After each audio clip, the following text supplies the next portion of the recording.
What's going on, guys? Welcome to Preacher Reads, a YouTube channel where we discuss science fiction, fantasy, and horror novels. I'm really excited. This is my first video on the channel, and we're going to get started with my 2024 tier list ranking. I read 36 books this year. We're going to dive right in, see where I place them, and hopefully it'll give you a good idea of the type of content you can expect from this channel and the type of community I'm hoping to foster. Let's dive right in and head over to my computer.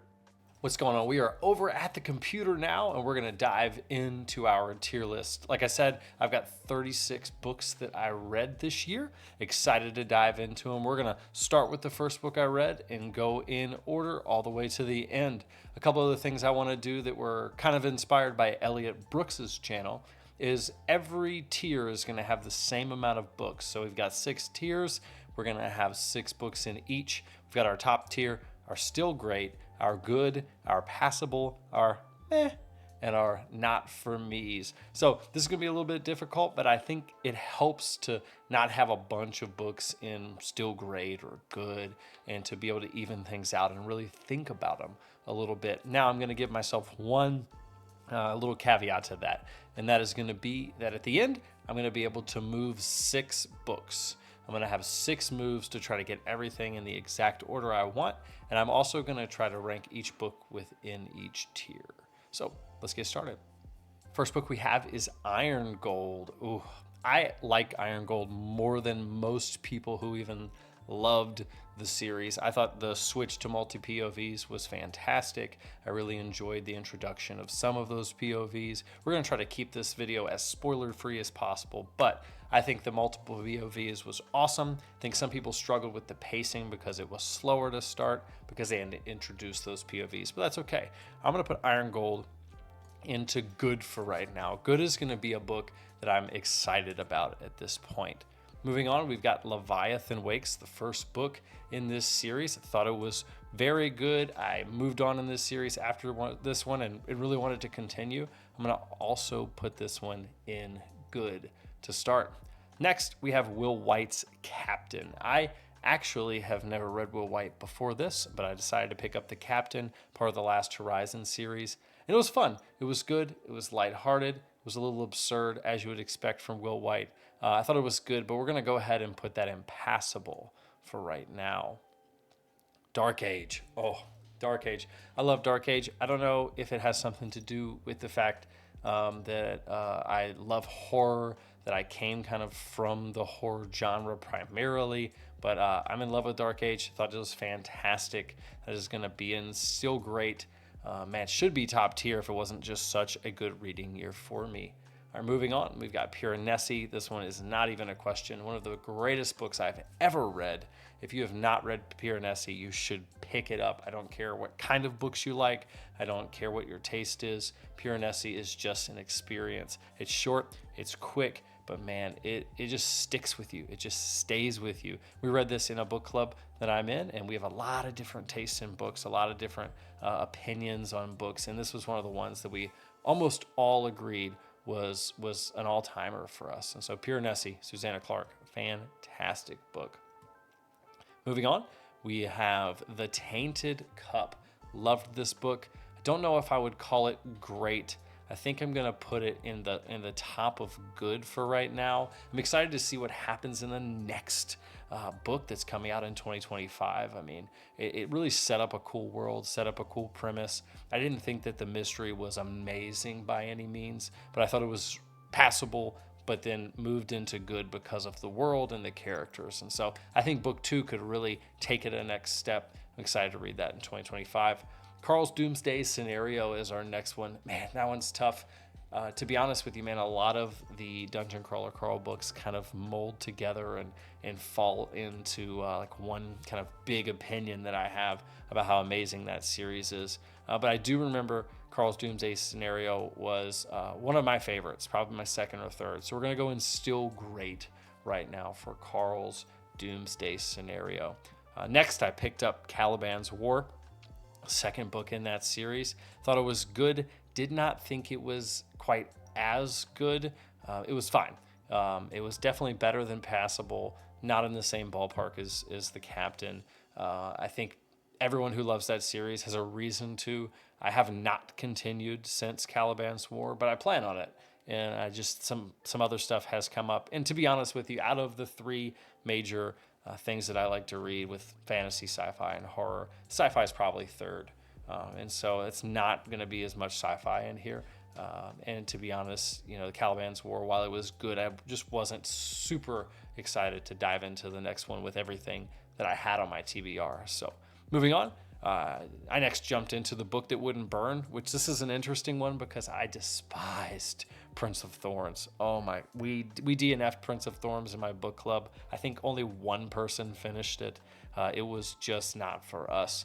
And so picking up The Book That Wouldn't Burn, I was a little surprised to find out that I absolutely loved it. We're going to put that into top tier for right now. This is one that may move down into still great, but man, The Book That Wouldn't Burn is such a great read. Such a great read. Next, we had The Bone Ships. Man, The Bone Ships was another read in our book club. It was fine.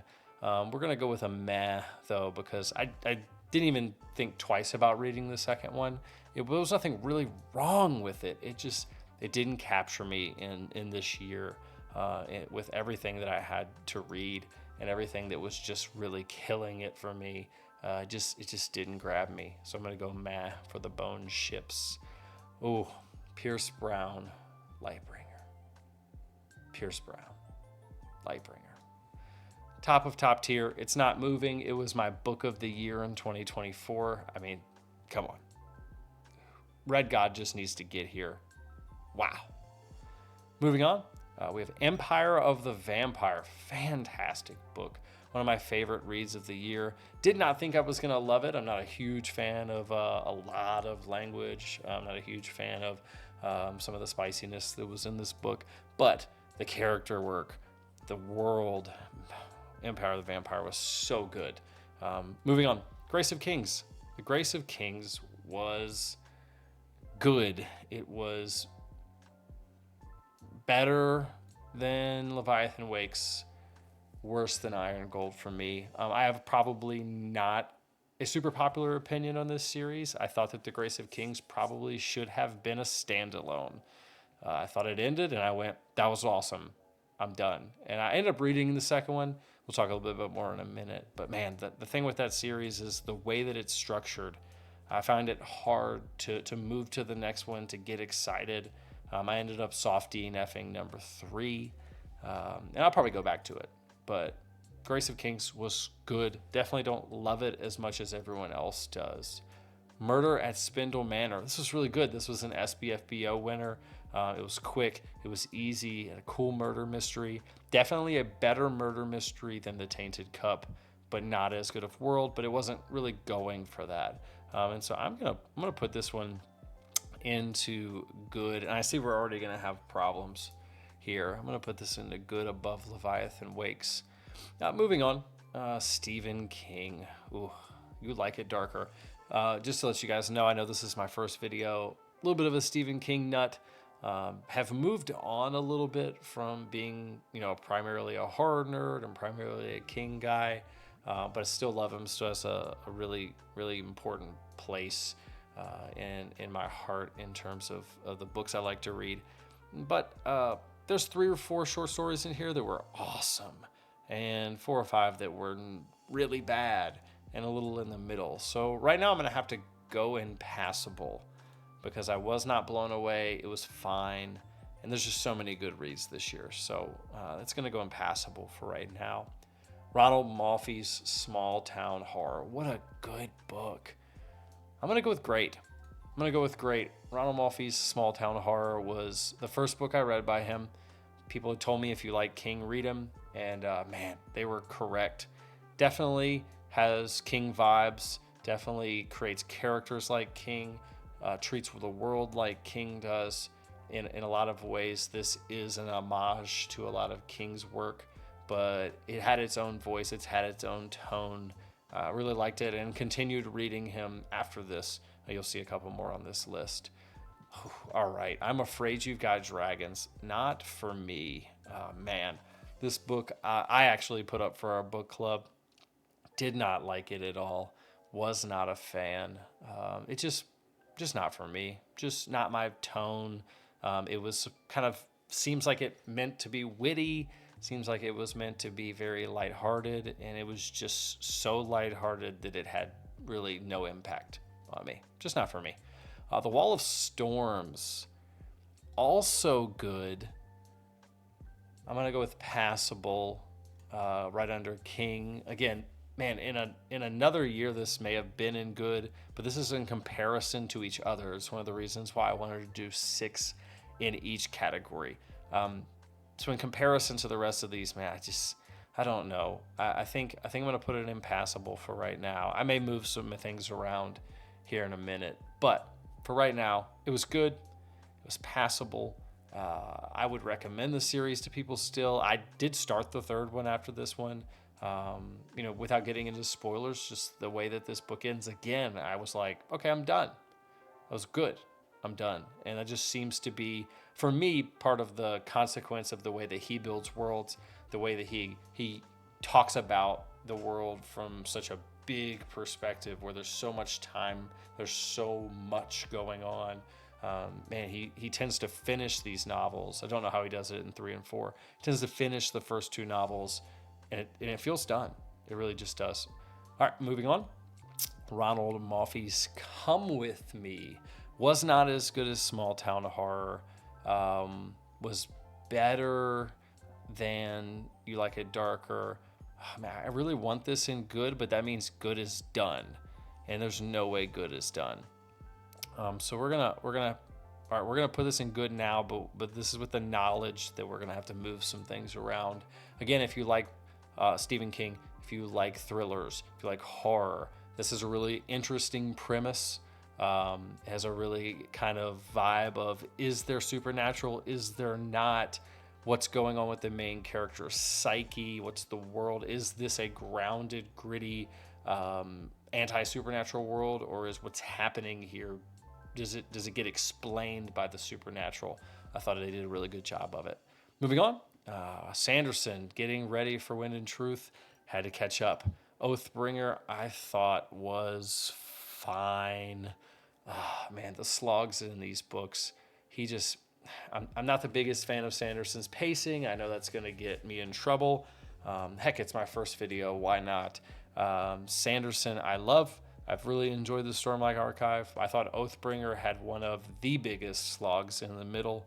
Just some stuff that I didn't want to spend a lot of time in. Sanderson seemed to feel the need to spend the most time in this book, and that's okay. That's all right. Moving on, we've got The Black Tongue Thief. Man, I thought this was a good book. We're definitely going to have to do something with the good section. So I think I'm going to put this in still great. Thought it was a really good first entry. Some people don't like the main character's humor and kind of how gruff and rough and tumbly he is. If you're an audiobook listener, I know some people don't love the audiobook narrator because he's hard to understand with his accent sometimes. But this definitely hit for me. That was a really good book. Excited for what comes next in this series. Moving on, the most under talked about book on BookTube, The Failures by Benjamin Lyer. This is top tier. Man, what a combination of fantasy and science fiction. What a combination of magic and technology, multi-POV, time spanning, time jumping. Benjamin Lyer, first book, I believe that's a pseudonym, but this is his first published novel. And he tries to bite off something he should not have been able to chew. And he absolutely knocks it out of the park. You have to pick this book up. I believe Patrick Leo is one of the only other videos I've seen on this book, one of the only reviews you can find. He loved it. You need to read this book. Wow. Moving on, Ordinary Grace. Wow, what a combination. Ordinary Grace is probably the 3rd best book I read this year, I think. What a book. I mean, as a pastor, how William Kent Kruger deals with faith and doubt and the complexity of life, dealing with those with differing opinions on religion, dealing with the way that life can throw you curveballs. dealing with coming of age in a situation where it's a kid who doesn't know whether he should be adopting the faith of his family, how he should utilize this faith. Is it his faith? Is it their faith? Man, he goes at it in such a way that I have a hard time finding in a lot of other books. A lot of times when books want to deal with the faith dynamic, they're either obviously believers, and so they kind of heavy-handedly are in support. They maybe tend to struggle to have any constructive criticism of faith and how faith operates. But then on the other end, if it's somebody who's not a believer, it tends to be heavy-handed on the opposite side, heavily negative, not empathetic to those of faith. William Kent Kruger really does a nuanced job of dealing with these questions, and some of the best quotes of any book I've ever read. You need to read it if you love coming of age. It is grounded. It's very slice of life. It's got a murder mystery. Wow. Read it.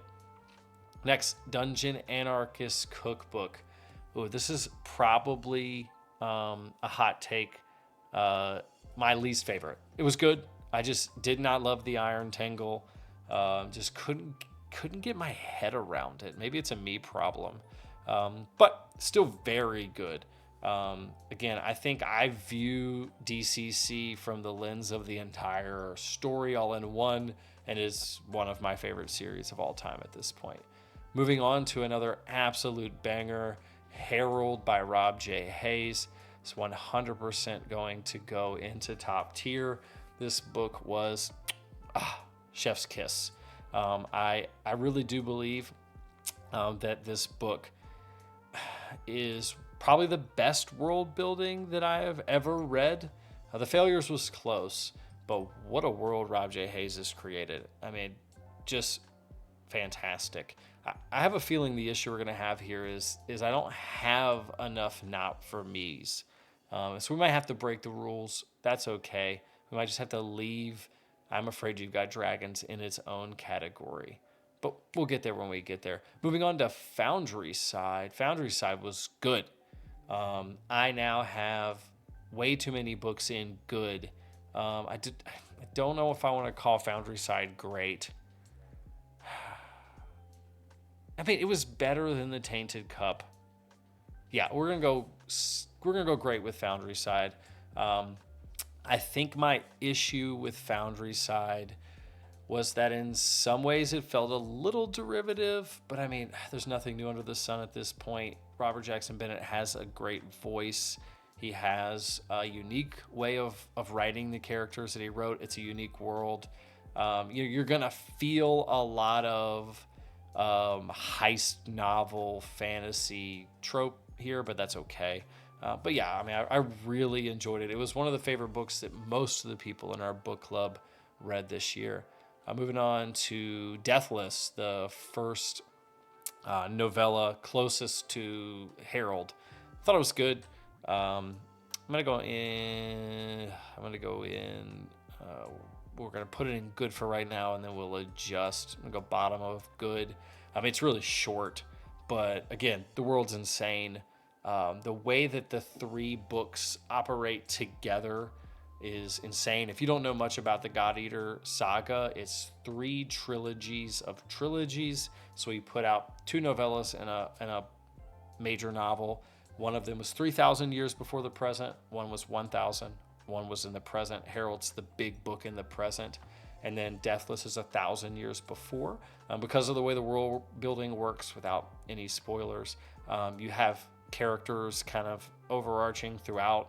You have one major plot playing out over these 3,000 years, and you're catching glimpses of things even in these novellas that really just become so interesting in light of Herald. And I can't wait for the next set of 3.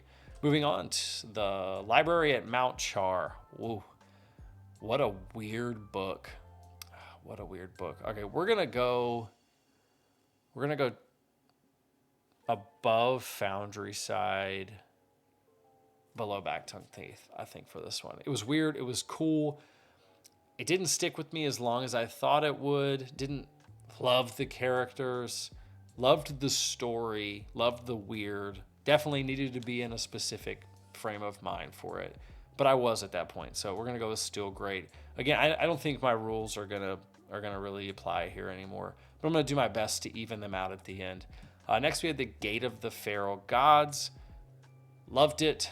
Gonna probably go right behind Foundry Side. Again, the hardest part with any of the DCC books is like they all tend to just become this one big story, even though they all are in different levels.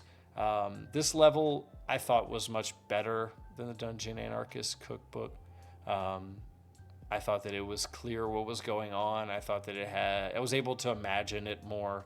But I mean, DCC is the best characters in all of fantasy, sci-fi fiction, whatever you want to call it. Fantastic stuff. Moving on. Blood Over Brighthaven, tied with Piranesi for me for standalone of the year. Wow. So good. I have not read Sword of Kaigen. We read this for a book club, and I was blown away. Absolutely fantastic. Thought it was such a good combination of character work, of a unique magic system, of a world that talked a lot about social issues, but not in a heavy-handed way. It was nuanced. And then I thought the story was just good. A lot of times with books that want to deal with these things, the story tends to lack in favor of what wants to be said. And I thought that M.L. Wong just knocked it all out of the park. Was awesome. Moving on, the second best book that I read this year, easily Empire of the Damned. Wow. Everything I said about Empire of the Vampire, but done even better. Cannot wait for the third book. Again, there's things in this book that I don't love, like the language, like the spiciness, but everything else is just so good that it doesn't matter. What a series. If he lands this ending, I mean, gonna go down as probably one of my favorite series of all time. Butcher's Masquerade, I thought was better than The Gate of the Feral Gods. Not as good as Carl's Doomsday Scenario. So we'll put it right here for right now. I think that's a good place for it to go. Moving on, Rhythm of War. This is gonna be my hottest take. No one agrees with me, and that's okay. I think Rhythm of War is the best Stormlight book of the ones that have been released. I know, sue me, it's what I think. Most people, it's their worst. For some reason, I just liked it. Now, I think part of it was because I had to just bolt through it to get ready for Wind and Truth. But, man, it's the best one for me. It really is. I don't know why, but it is. Moving on, Wind and Truth. If I would have done this video a day after I read it, it would have been and still great. But the more I have thought about it, the more I've just noticed the negative and struggled to see how this was better than any of the other books in this series. I think it might be the worst of the series. The things that he does well, he did great. The things that he does not do well, I thought he did the worst he's done in this series. I'm not a prose snob, but I felt like this was a step back in a lot of ways. I felt like some of the plot lines were a step back. Thought the pacing was weird because he was so enamored with jumping to different people at different times. I thought one of the major plot lines was essentially non-existent when it was supposed to be a huge part of the story. Even with all that negativity, it's going to go top of passable for me. Bottom of good maybe as we move things around. It's fine. It was disappointing, but it was fine. Next, we've got The Bloodstones. Tori Tekken, fellow YouTuber. Tori is awesome. I was excited to read this because I enjoy her channel. I enjoy her Discord, her Patreon. Her people are cool. She has really good opinions on books. And I was like, I got to read it, see how it is. Was blown away. It was my biggest surprise of the year. I'm going to go bottom of top tier here. Prose was not super flowery, but this was definitely not a YA novel. She gets the ball rolling quickly in the story. The pace is fast, fast, fast. And I just really loved the premise. I think you should go into this as blind as you can and just enjoy it. But man, don't go into this being like, I wonder if this YouTuber can write. Tori is an author, and it's obvious that she is doing something she loves and something she's really, really good at. And I'm excited for the second book in this series. It's going to be really good. Next, we've got the last book that I read this year, and that is The Eye of the Bedlam Bride. Probably my second favorite DCC after the first one. And so we are going to go into the bottom of top tier here. As you can see, I am atrocious at following my own rules, but that's okay. This is my first video, and so you have to forgive me. I'll do better next year. But let's move things around a little bit, see if we can adjust this, try to get things a little even. First thing we're going to do is we're going to move the Gate of the Feral Gods down to the top of good. I think that will help us. Then we are going to, this is staying in meh, this is staying in not for me. Can any of these move down to meh? I don't think so. Should any of these move down to passable? Yeah, let's move Caliban's War to passable. It was fine. We need to move anything from still great down. I think we can move Foundry side down to the top of good. And then if we move something from top tier to great, we're decently even. I like that. I think that looks good. I think that looks good. I think I'm gonna make sure Dark Age is at the top of still great though. I don't know about you guys, but I think that fits for me. No, Empire of the Vampire needs to go up there. Rhythm of War, that looks good. Guys, I think we've got our list here. I feel pretty good about it. Let me check the top again. Definitely.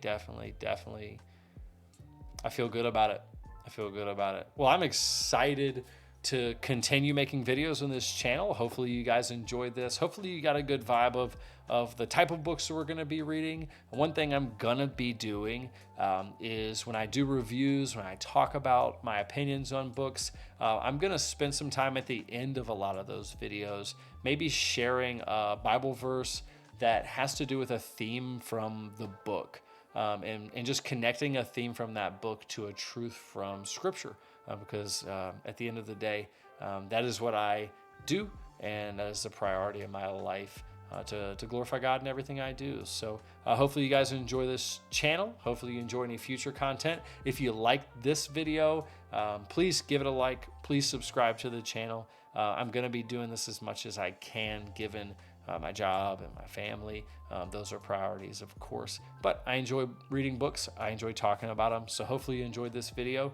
Please like, please subscribe if you can, share it to your friends if you want to. And if you have any strong comments to make, put them down in the comments section. I'd love to engage with you on them. If you're mad at me for my opinion on The Grace of Kings or Oathbringer or Wind and Truth, just let me know.